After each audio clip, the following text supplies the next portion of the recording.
ay taimtim na nanunumpa. Natutuparin ko ng buong husay at katapatan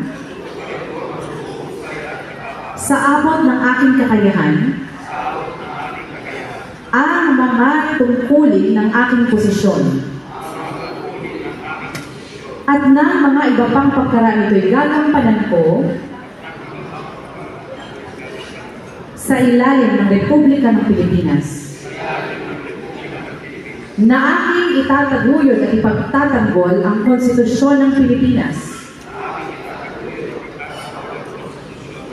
na tunay akong mananalig at tatalima rito. Nasusundin ko ang mga batas, mga kautosang legal, at mga dekretong pinaiiral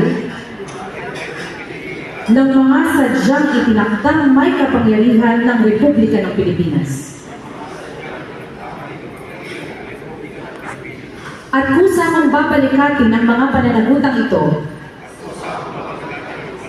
nang walang anumang pasubali o hangarin ng iwas.